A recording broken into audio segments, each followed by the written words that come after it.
Hey there guys, this is Richard, your host, with another marvelous video. Anyone who loves X-Men must be no stranger to Jubilation Lee, aka Jubilee, the insanely powerful mutant who can literally blast her enemies with explosive plasma. She's also one of the founding members of Generation X, and a former vampire. That's a pretty crazy list of achievements, right? We know. Created by Chris Claremont and Mark Silvestri in 1989, Jubilee's life story is one hell of a roller coaster ride. So, hop on and join us as we explore her origins, motivations, best friends, enemies, and just about everything else there is to know about her. Without any further ado, let's begin. Before we go into our explanation, we have a very small request. If you like our content, please support us by subscribing to our channel. This is a small click for you, but for us, it means a lot. Thank you. Let's begin.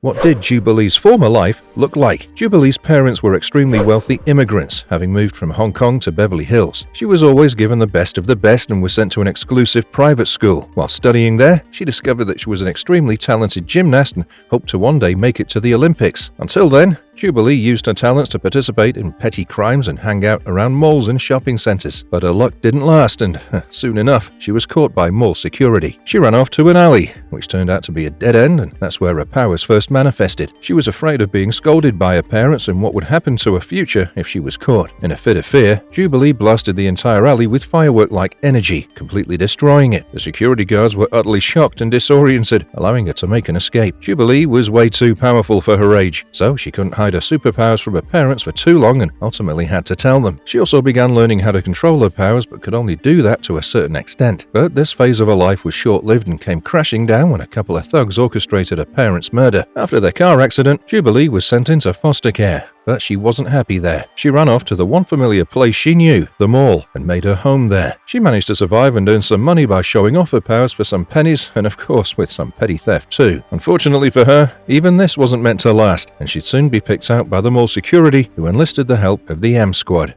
Her adventures with Wolverine. The mall security was just about done with Jubilee causing problems at the workplace, and the M Squad was promptly called to get rid of her. Jubilee wasn't one to go down easily, and she blasted the mutant hunters to the high heavens with her nuclear powers. But this wasn't enough to stop them, and they'd almost captured her when Dazzler, Psylocke, Rogue, and Storm helped her get away from them. Impressed by their powers, poise, and grace, Jubilee secretly followed the women around the mall. When they headed back to their base in Australia through a portal, Jubilee secretly followed them through the portal and found herself at their temporary base nestled within the Australian outback. Unsure of where she was, scared and alone, Jubilee found a discreet hiding spot for herself in some small corner of their base. While she made herself comfortable in her hiding spot, she came across Alison Blair's wardrobe, which she immediately hijacked. She kept nicking food and other necessities from the X-Men, and at that point, her life couldn't have been any better. She used all the random odds and ends that she collected to put together a homemade costume for herself. She was in the base when the villainous Nanny attacked, but she didn't do much except hide. It was around that time that Gateway discovered her presence, but he decided to keep her secret and let her keep living at the base. When the Reavers came to reclaim the X-Men's base as their own, Jubilee stowed away and managed to escape scot-free. Unfortunately, Wolverine wasn't so lucky and was taken hostage by the Reavers, who hung him on a huge wooden cross. Jubilee was out sneaking through the caverns that ran across the outback base when she found this Wolverine in this pitiful, almost dead condition. Scared but selfless, Jubilee decided to help the weakened mutant escape. She risked life and limb to rescue Wolverine and bring him back to a safe haven. She even looked after him until his health began to restore itself, stealing supplies and food from the Reavers and constantly risking detection. But the Wolverine wasn't quite himself yet, and in a fit of fear and delirium, he grabbed onto Jubilee, trying to hurt her with his sharp claws. Scared for her life, Jubilee blasted him with bursts of pure energy, throwing him across the room with the power of her attack. Wolverine was shaken back into his senses soon enough and decided to take Jubilee with him as he set up camp someplace safer. They teamed up and took down the Reavers' strange and scary robotic dogs as they made their escape. They were attacked by the Hellfire Club and Reavers, who were on a determined manhunt for Wolverine. They were obviously not aware of Jubilee's presence though, and were terrifyingly shocked when she attacked them with her nuclear blasts. She buried the leader under a pile of rubble and concrete and ran off to safety with Wolverine. They reached Sydney,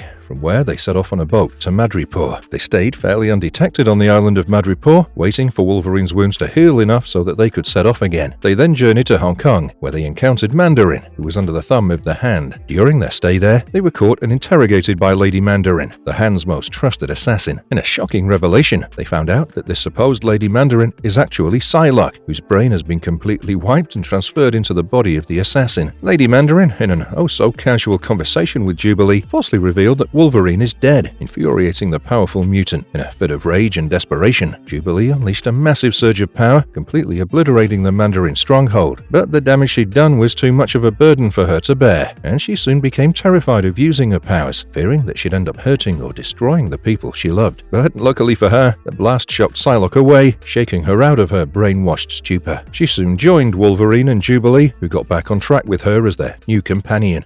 Her stint with the X-Men. The trio came to the rescue when they heard how mutants were being threatened in Genosha. Once there, Jubilee was told to guard the mutants who had been depowered, while Wolverine and Psylocke made their way to the Genoshan Magistrate HQ. But their mission wasn't successful, and they were caught and held captive. The young mutants were determined to help and went to their rescue, helping the rest of the X-Men attack and defeat the evil Cameron Hodge. After the mission at Genosha turns out to be a success, Jubilee returns to the States with Banshee, Forge, Gambit, Psylocke, Storm, and Wolverine, joining them as an official member of the X-Men. She joins them on a lot of their missions, but they keep trying to shelter her because she's very young and they're all worried she'll hurt herself on one of their many dangerous missions. On one of their many missions, the Hand captures Wolverine, and Jubilee insists on helping because of her immensely close bond with him and since she already had experience defeating the Hand. Psylocke agrees and takes her along with them on the mission, believing that she can help rescue Wolverine. On other missions, they have some unfortunate run-ins with villains like the Brood, Mojo, Omega Red, and the Skrulls, forcing the X-Men to lock Jubilee in their mansion for her own safety. Her age was a massive concern for them, and they decided that they couldn't keep putting her at risk any longer, at least until she got a little older and a bit more mature with age. As time passed, Jubilee and Wolverine grew even closer, developing an almost father-daughter-like bond. Jubilee was an orphan who desperately needed the love, care, and attention of a parent, and Wolverine was lonely, needing the peace, joy, and fulfillment that only a child could bring. The duo made the Dream Team, fighting a number of dangerous villains like Omega Red, Sabretooth, Sauron, and the Sentinels. But the X-Men's troubles are never-ending, and when Professor X is almost killed by a guy called Strife, Jubilee suspects something sinister. She believes that a different villain named Cable was responsible for the act, and hinted to the X-Men that she believed that Strife may not be the culprit at all. Since no one knew what Strife looked like, she believed that Cable might have disguised himself and pretended to be him. Professor X was treated and he briefly regained control of his legs, during which time Jubilee encouraged him to go rollerblading with her in an attempt to keep him happy and healthy. They bonded in their time together, and Jubilee grew to realize that Professor X was more than just the grumpy old man that she'd come to know him as. They grew closer, and as his legs began to weaken again, she helped him into his wheelchair, realizing that the most she could do for him was help him through this rough time and that he appreciated her greatly for being there for him. Jubilee later goes along with Wolverine back to the old house in Australia, where they bump into an ex-dormant Sentinel. The Sentinel's been brought into this era by a guy called Trevor Fitzroy, and his attack clashes with Gateway's portal, the one that had brought Jubilee to Australia. She crashes back in time to when she was a child and her parents were still alive. Realizing that she could save them from dying in the accident, she tried convincing them not to leave, but the doorbell rang just then, and the situation basically went all haywire from there. The door opened to show two dangerously armed men who grabbed her parents and took them away by force. It was only then that Jubilee realized that the whole accident had been a fabrication,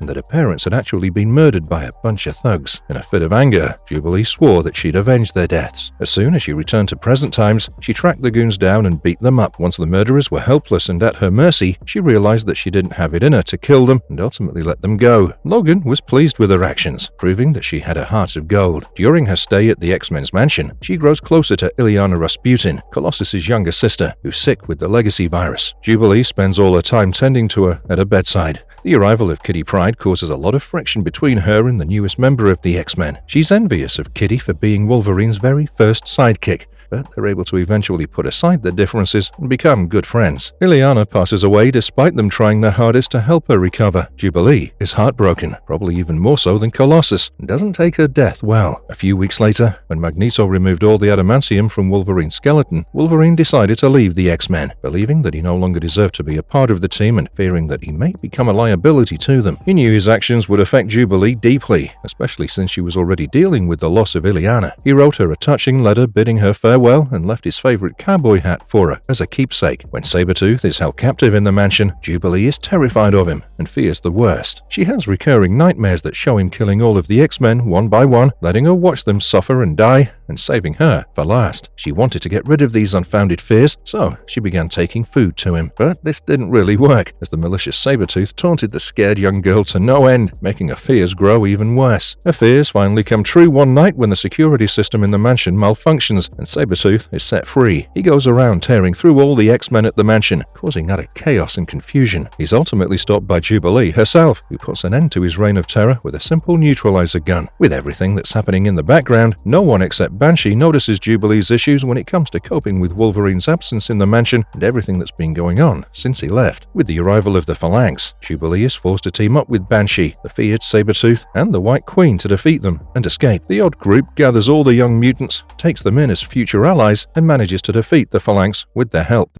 The reign of Generation X begins. After all this happened, the Massachusetts Academy reopened and began readmitting promising young mutants, enlisting them all into an X-Men successor team known as Generation X. In an attempt to relieve herself from the stresses of her past experiences, Jubilee joined the team too. Led by Banshee and Emma Frost, the team consists of a number of other super talented young mutants. One of them, a guy called Penance, was brought to them by one of Gateway's portals. Jubilee felt that her arrival and Penance's were oddly similar, causing her to believe that Gateway had meant for her to step into the portal to Australia in the first place. She grilled him for answers but received none that were satisfactory. The Generation X team began training in all the various ways and methods that they could use their powers, but as expected, they were thrown into the battlefield before they were all completely ready. Jubilee and the team fought past iconic X-Men villains like Juggernaut and Omega Red and found an archenemy in this villainous guy called Emplate. Jubilee does defeat him on many occasions, but that doesn't dissolve her hatred for him. This one time, he even tried to steal her powers, but Jubilee smartly retorted with sarcasm, angering him and making him lose control over her powers. Pretty smart, right? Jubilee's experiences fighting enemies with the X-Men were invaluable to securing her new team's many wins, but they soon grew irritated with her constant talks of her times with her former team and their adventures together. She had trouble adjusting with the newbies too, as she was far more experienced than any of them and unwittingly kept reminding them of the fact. But as time passes, she begins to form friendships with a few of them and develops a major crush on Sync, which is reciprocated, although she doesn't know it yet. Although she's beginning to get along pretty well with most of her teammates, she has a deep dislike for M, who keeps trying to act perfect, at least according to her. She's also reunited with Wolverine,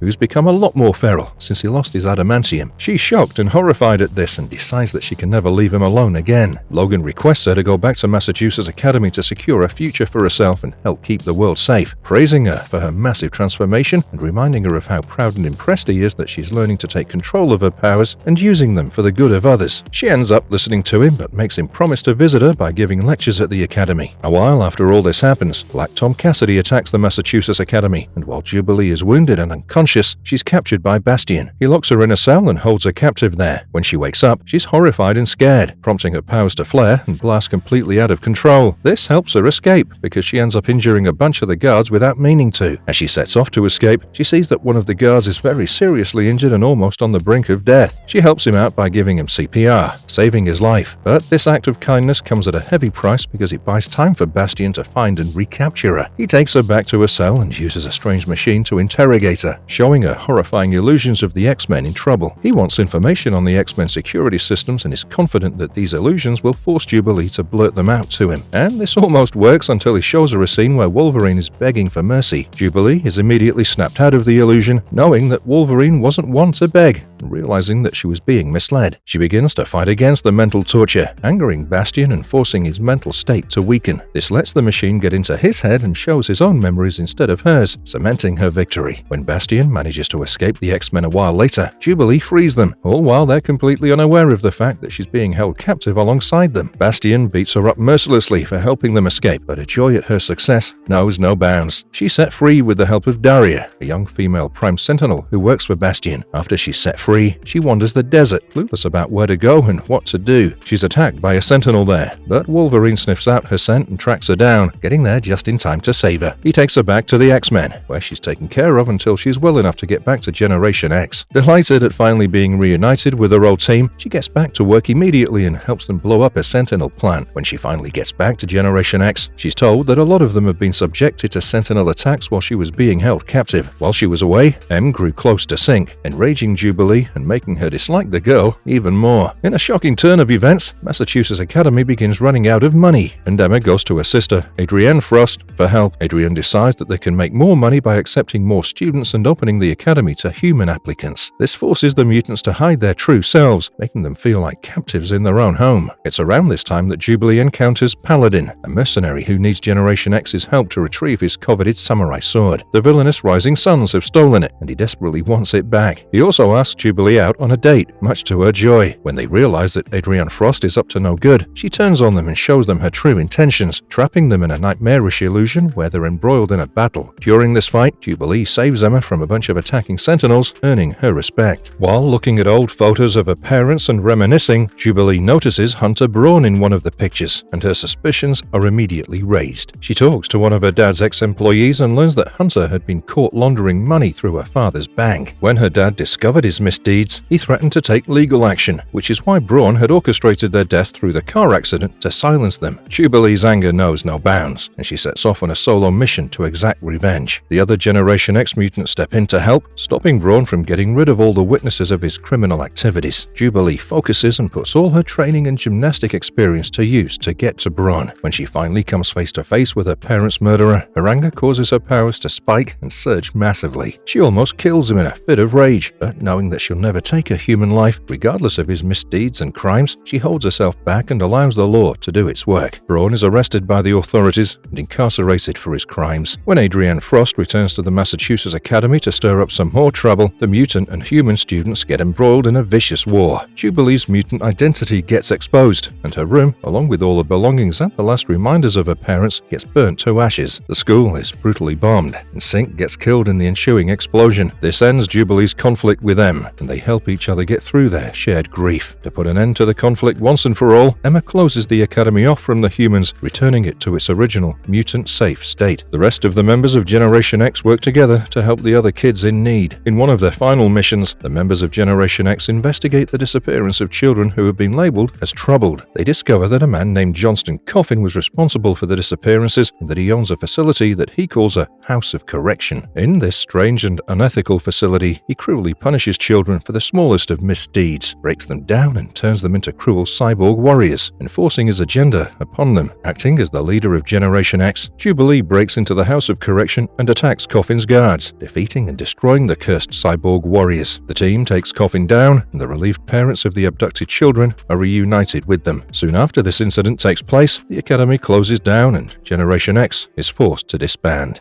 Moving to LA, Jubilee's parents were extremely wealthy immigrants, having moved from Hong Kong to Beverly Hills. She was always given the best of the best and was sent to an exclusive private school. While studying there, she discovered that she was an extremely talented gymnast and hoped to one day make it to the Olympics. Until then, Jubilee used her talents to participate in petty crimes and hang out around malls and shopping centers. But her luck didn't last, and soon enough, she was caught by mall security. She ran off to an alley, which turned out to be a dead end, and that's where her powers first manifested. She was afraid of being scolded by her parents and what would happen to her future if she was caught. In a fit of fear, Jubilee blasted the entire alley with firework-like energy, completely destroying it. The security guards were utterly shocked and disoriented, allowing her to make an escape. Jubilee was way too powerful for her age, so she couldn't hide her superpowers from her parents for too long and ultimately had to tell them. She also began learning how to control her powers, but could only do that to a certain extent. But this phase of her life was short-lived and came crashing down when a couple of thugs orchestrated her parents' murder. After their car accident, Jubilee was sent into foster care. But she wasn't happy there. She ran off to the one familiar place she knew, the mall, and made her home there. She managed to survive and earn some money by showing off her powers for some pennies, and of course with some petty theft too. Unfortunately for her, even this wasn't meant to last, and she'd soon be picked out by the mall security, who enlisted the help of the M Squad.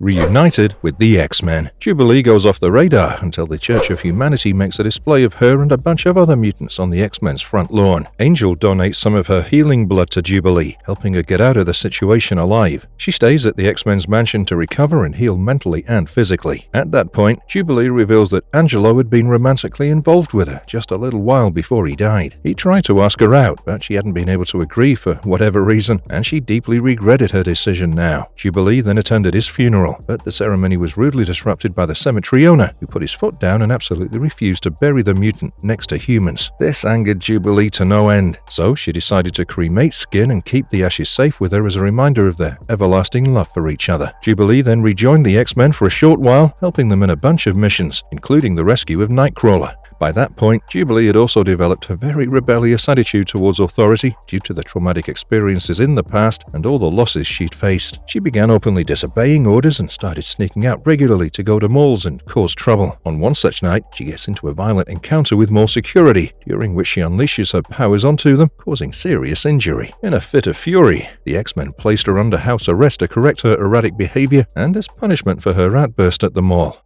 The aftermath of MDay. In the aftermath of MDay, Jubilee discovers that she's lost her mutant powers and is now a regular human. She still remains pretty active in mutant politics by creating a pro-mutant website called Use Your Voice. She also begins working with a facility that helps depowered mutants. Wolverine sniffs out Jubilee at the facility, and almost as soon as the pair is united, Omega Red stages an attack on them. Jubilee does her best to get the powerless X-mutants to safety, while the still powerful Wolverine does his best to fend off Omega Red alone. But he's unable to hold him off, and Jubilee is abducted in the ensuing conflict. By the time Wolverine gets to her, Omega Red practically sets off a bomb in the building where Jubilee is being held captive. Wolverine gets there to find a comatose Jubilee whose chest has been stabbed through by a fallen beam from the building. In a desperate bid to save her, Wolverine does the only thing he knows will work and gives himself up to S.H.I.E.L.D., making them promise that they'll nurse Jubilee back to health. Jubilee is taken to a S.H.I.E.L.D. facility to be taken care of, while Wolverine is shipped off into custody.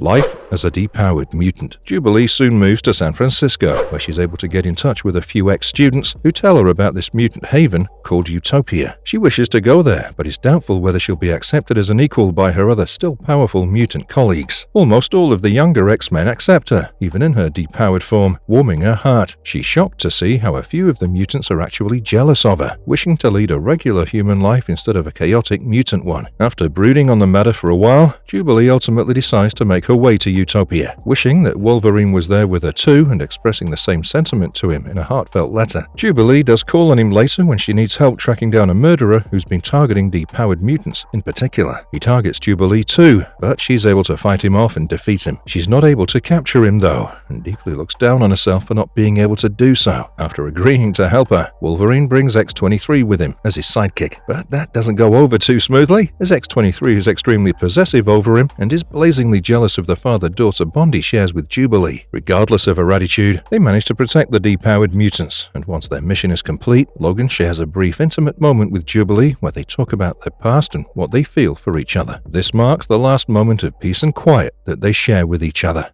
Transformation into a vampire. While Jubilee was once casually hanging out in Union Square, a suicide bomber explodes nearby, shocking them. The bomb explodes along with his body, and his blood and guts spill all over the onlookers in a horrifying turn of events. When they recount their experiences back in Utopia, Cyclops suspects something sinister. Jubilee describes the sight as watching flesh burn in the sunlight, forcing Cyclops to come to the worst possible conclusion: vampires. What makes this argument even more convincing is the fact that Jubilee is being rapidly infected with a strange illness that's polluting her blood. The virus appears to be artificial and unnatural, something that has no possible cure. What happens next is even stranger. One fine night, all of those infected by the suicide bomber in a state of trance make their way to the woods to meet the vampires who orchestrated the attack. The vampires wish to meet Jubilee over anyone else, as she is the true target of their attack. But she turns out to be far stronger than they'd expected, and fights bravely against the strange and uncomfortable emotions that the infection is creating within her. Jubilee does her best to pretend like she's not being affected, but she grows increasingly uncomfortable when exposed to sunlight and can't wait for twilight. She has this consistent tugging feeling within her, like someone's calling out to her, a strange desire that's getting stronger and weakening her resolve by the day. Unable to fight the feeling any longer, Jubilee sneaks out of Utopia one night, making her way down to San Francisco straight into a strange and creepy-looking building. She greets a vampire named Zarus, the son of Dracula, and begs him to make the empty, aching feeling within her go away. And when Zarus bites her on the neck, she only utters a whispered thanks. When Wolverine sets out to rescue her, he discovers that she's captured and bound in the vampire house, looking helpless and weak. He immediately rushes to free her, but she warns him of someone attacking him from behind, prompting him to whip his head around. The second his neck is exposed, she pounces on him, revealing her true colors as a newly formed vampire. She bites him viciously, telling him how she wanted him to be the first one she turned, and how he'd be thanking her for making him a part of the family. When the X-Men confront Zarus and demand that he stop infiltrating the town, they're greeted by Jubilee Jubilee, who looks better than ever with her newfound powers. Zaris isn't one to back down and decides to respond to their demands by descending a vampire army onto Utopia. While Zaris cackles in glee at his seemingly foolproof plan, Cyclops reveals that he'd expected Wolverine to be bitten,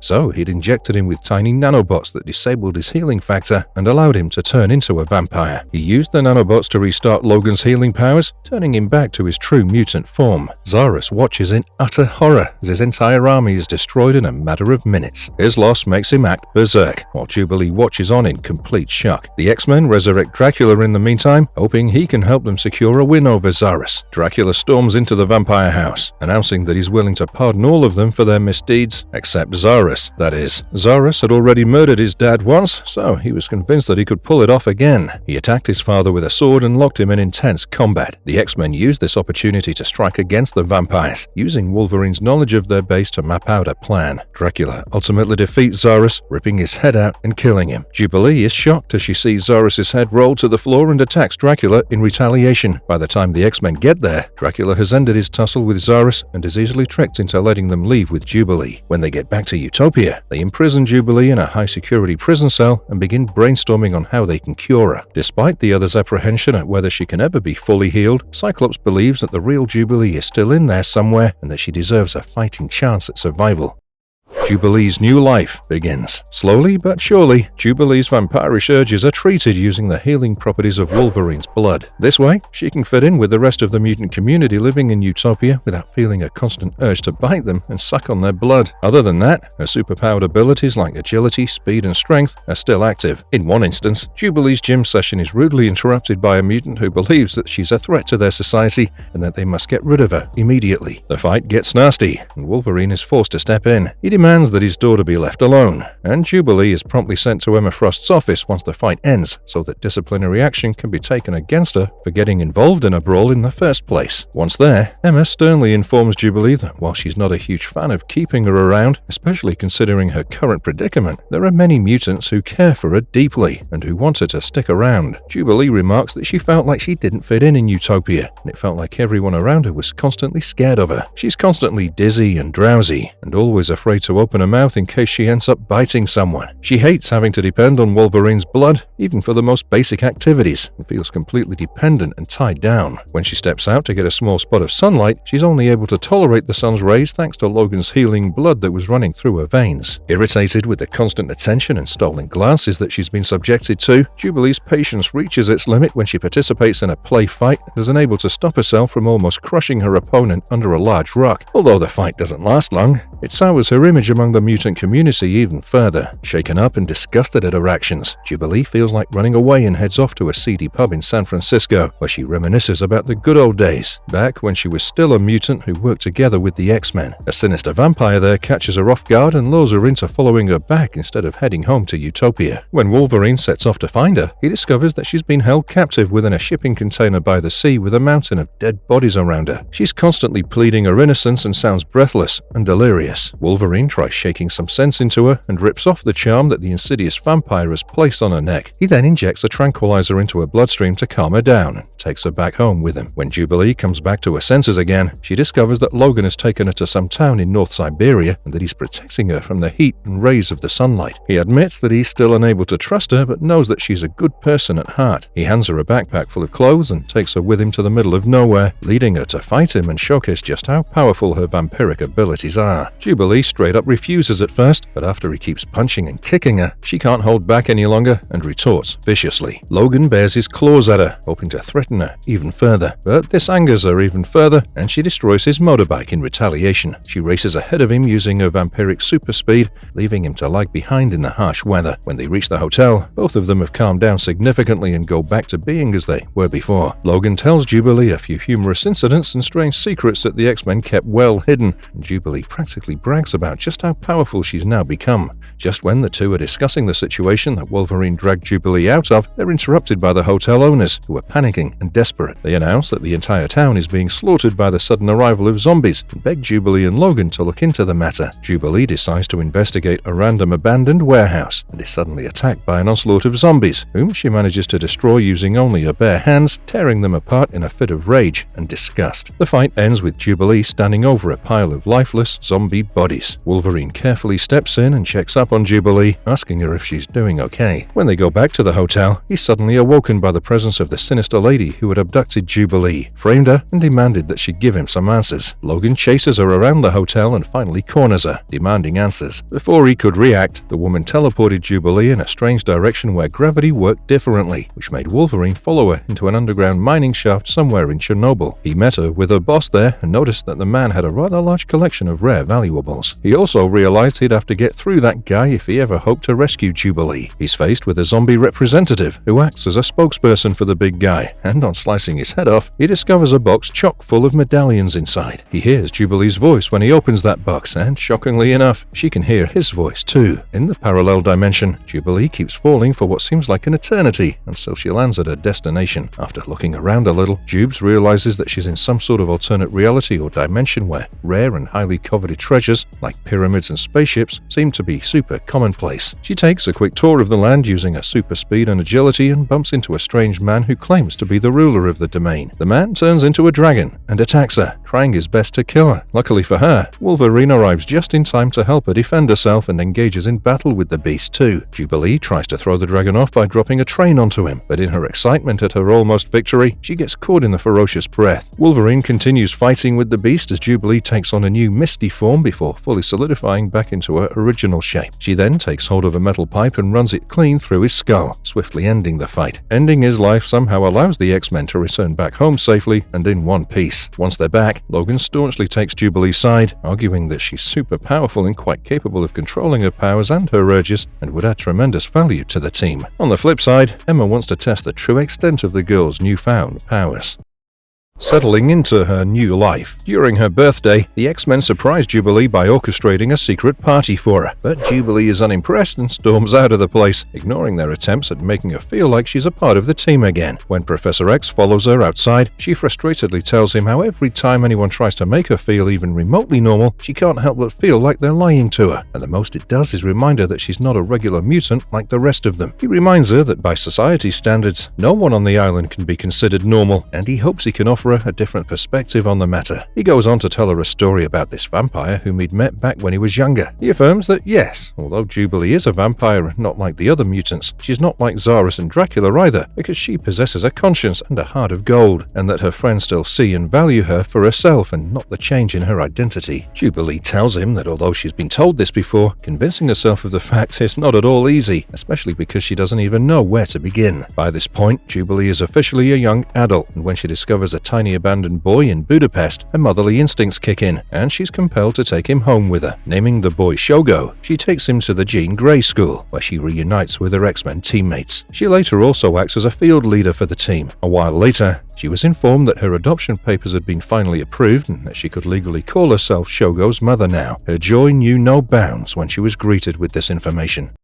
Mentoring Generation X. After their battle with the Inhumans ends, the X-Men realize that there's a serious need to reshape their future team and train the members to become better, stronger, and more educated than the ones in the current squad. Because she has a lot of experience, a proven track record of her leadership skills, and a great interest in kids, they picked Jubilee to act as the new leader of Generation X. Her team has a few newbies who are still quite unpredictable and underconfident, including the likes of Bling, Eyeboy, Morph, Nature Girl, and Quentin Quire. Jubilee wasn't alone though, and her old Gen X friend was helping her lead the team and manage their differences. Leading the team wasn't easy, as most of them are still pretty immature and constantly squabbled about petty matters. Through attacks and missions in which they dealt with a number of different enemies, Jubilee managed to get the team to start working together and working toward mitigating their differences, slowly helping them become each other's friends and accomplices. Unfortunately, things weren't shaping up too well in Jubilee's personal life, as she was still in the depths of depression about her vampirism, and it was beginning to affect her relationship with her son. Shogo was growing older, and he was starting to notice that his mum wasn't like the rest of the mutants, making him act out toward her at an alarmingly high frequency. Many of her students realized this and helped her take care of the kid, but that didn't do too much to help improve Jubilee's mental state. Add to that the fact that she was beginning to have very strong romantic feelings for Jono, further increasing her mental turmoil. To help mitigate her growing feelings of anxiety and depression, she enlisted the help of an old friend, Husk, who had just started training to become a therapist. While she was doing her best to deal with all these emotional issues and stresses, Monet and her assistant attacked the institute in her absence. Monet began seriously injuring the students one at a time, feeding upon their helplessness and terror. Although they did their best to hold off the attack, Monet was slowly but surely gaining the upper hand, and defeat seemed inevitable. Jubilee arrived on the scene just in time, but Monet wasn't one to back down that easily. Destroying the amulet that protected Jubilee gave Monet the upper hand again, and caused Jubilee to burst into flames due to the extreme exposure to sunlight. In an act of true selflessness, Quentin Quire sacrificed his Phoenix powers to help protect Jubilee. This worked out better for her than anticipated, as not only did she become a mutant again, but she was also completely cured of her vampiric affliction. Her powerful energy was now back, and she made full use of it, blasting it out of her palms and directing it toward Monet, determined to save the innocent children at the Institute from being murdered at their tender ages.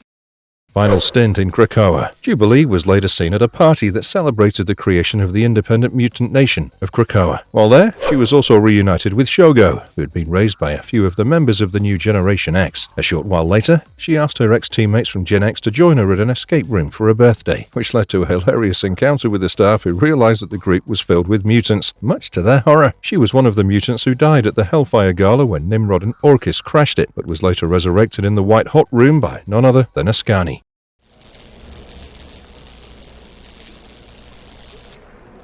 Jubilee on the big screen. A look at her movie appearances. In Fox's adaptation of Generation X, Jubilee is played by Heather McComb and is not of Chinese-American descent like in most other versions of the stories. Jubilee shown to be highly intelligent and capable, which seem to be common traits for her in just about every other version of her story. Oh, and how can we forget? Cher really loves video games. In the movie, Jubilee is shown to be a new recruit of the Generation X team, who's mentored by Banshee and Emma Frost. They're embroiled in a fight with this mad scientist who wants to gain psychic abilities and use them against the mutants. The villain in the film is a guy named Russell Tresh, who uses his telepathic abilities to make Jubilee's powers flare up uncontrollably when she's hanging out at a gaming center. When her powers flare up during the game, everyone around her is beyond shocked and horrified, and the guards immediately rush in to arrest her for being an unregistered mutant. She tries to make a run for it, but is ultimately captured. Her mother's shocked to learn that her daughter is a mutant too, as Jubilee hadn't informed her mum of her mutancy. When Banshee and Emma learn of this incident, they immediately appear on the scene. They talk to a shaken Mrs. Lee and convince her to enroll Jubilee into their school for mutants, assuring her that that was the only place where her daughter would be truly safe, and where she wouldn't constantly have to hide her identity. When she first encounters them, Jubilee believes that the pair may not be trustworthy, but once she sees how her mom reacts and realizes that she's given them permission to enroll her into their institute, she calms down a little and goes on along with them. Her first few days at the institute were pretty rough, to say the least, and she faced immense difficulty in making new friends and getting acquainted with her fellow classmates. She also secretly uses Emma's dream machine in an attempt to get inside her parents' head while they're dreaming. The plan backfires terribly, and she ends up encountering Russell Tresh in one of the dreams, which, quite understandably, spooks her out. The Generation X team, along with Jubilee, ultimately manage to defeat Tresh and make their way back to the institution to peacefully get on with their lives. In the 2016 X-Men Apocalypse film, Jubilee's been a student at the Xavier Institute for almost a decade and is played by Lana Condor. She's shown as somewhat of a geek and a huge Star Wars fan in this film. When the movie was released on the big screens, Jubilee could be seen in Xavier's classroom, eagerly attempting to answer one of his many questions before being rudely interrupted. She's then seen showing Nightcrawler around the mansion. In a later scene, she's shown bunking classes and hanging out around the mall for fun. Later, she's also shown watching Return of the Jedi and getting embroiled in intense Star Wars discussion. When she and her friends get back to the Institute after their trip to the mall, they witness a horrifying sight. The mansion was in complete chaos due to the aftermath of the battle with Apocalypse and his horsemen. Jubilee meets with the rest of the staff and students on the mansion grounds and is promptly knocked unconscious when William Stryker unleashes a sonic pulse onto the group. When Apocalypse is ultimately defeated, Jubilee can be seen standing with the rest of the students on the mansion lawns, watching their school being rebuilt. Originally, it appears that Jubilee was meant to have a more central role in the film, which was cut short during its theatrical release. According to Bryan Singer, this was done to help the movie make more sense and flow better. Many of these deleted scenes are available in the DV and Blu-ray editions. Other than having her scenes cut, Jubilee also had a significant number of her dialogues removed, cutting her part short even further. Jubilee, played by Lana Condor, can also be seen in a 1983-style marketing infomercial for the X-Men Apocalypse film, where she talks about how she's not afraid of having to fit in after enrolling at Xavier's Institute. Katrina Florence plays Jubilee in a cameo role in 2000's X-Men film. We also see Jubilee in cameos played by Keo Wong in X2, X-Men United, and X-Men The Last Stand.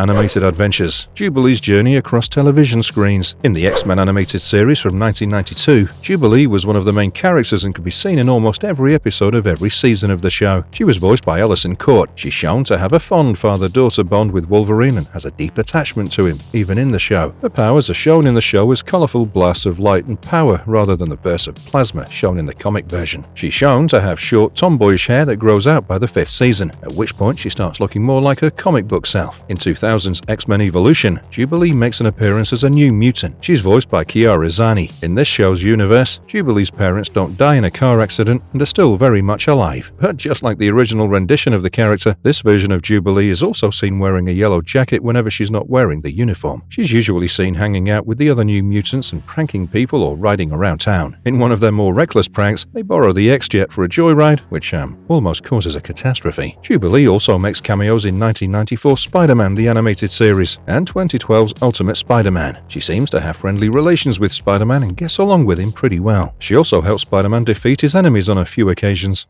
Exploring Jubilee's electrifying powers and abilities. Although Jubilee's base powers have remained pretty much the same through every iteration, her powers and what she could do with them have been subjected to a lot of change. She started off as a young pyrokinetic mutant but lost her abilities in the aftermath of MDay. She did regain her abilities later, that too to their full extent. Jubilee can blast bright blasts of plasma energy through her body at will. These blasts are colloquially known as fireworks and are called energy plasmoids and lumikinetic explosive light blasts in more technical terms. She could form these bursts of energy in just about any shape and form that she willed. She was also able to absorb the power back into her body if it was ever redirected at her. These blasts are entirely under her control, as they target whoever she wants and explode at her whims. Another interesting thing worth noting is that Jubilee can actually control how different blasts affect different people. She can use them to do a number of things to her enemies, including, but not limited to, blinding, shoving, burning, scalding, detonating, disintegrating, and shattering them. She also has the ability to blast matter at a subatomic level, making her more dangerous than even an atomic bomb. When she uses her powers this way, her skin becomes translucent and a skeleton can clearly be seen through it. Jubilee can't be detected through mutant or telepathic tracking equipment, making her naturally immune to such attacks. Her mind is slippery and easily slips from within the grasp of telepaths, unless they know exactly what they're looking for and where they should be looking. Her training with Emma Frost and Professor X helped her build on this superpower further. During her childhood at Beverly Hills Prep, Jubilee was an excellent gymnast, a trait that she carried forward with her even in her adulthood. She was also great at rollerblading and skateboarding, two hobbies that she thoroughly enjoyed. She doesn't shy away from using her acrobatic abilities even now that she's a superhero. The X-Men also helped her improve her skills in one-to-one combat and a number of investigative techniques. She was so skilled at these that even as a young teenage mutant, she was able to protect herself from the most deadly enemies. As she grew into adulthood, she trained to improve her speed and reflexes, making her current fighting style a mix of gymnastics, stealth, and martial arts. Jubilee can also give first aid and CPR, a trait that's helped her save her teammates' lives on many occasions. She was even trained by Wolverine in swordsmanship and showed great promise in the art. She's got so good, in fact, that she's now capable of posing a threat to even the most expertly trained swordsman. Jubilee has a decent understanding of technology and mechanics and has even learned how to pick locks and engage in petty thefts during her time as a homeless teenager. The X-Men also trained her to be a pilot, although her skills in this particular area are still unclear. Jubilee is also a great artist and possesses all the qualities that make a great leader, as was evident when she led Generation X. Jubilee is one of the most powerful mutants ever encountered in the X-Men franchise, but her heart of gold and her fear of harming those around her stop her from truly testing her limits to their full extent, which is why the true extent of her powers is still somewhat of a mystery.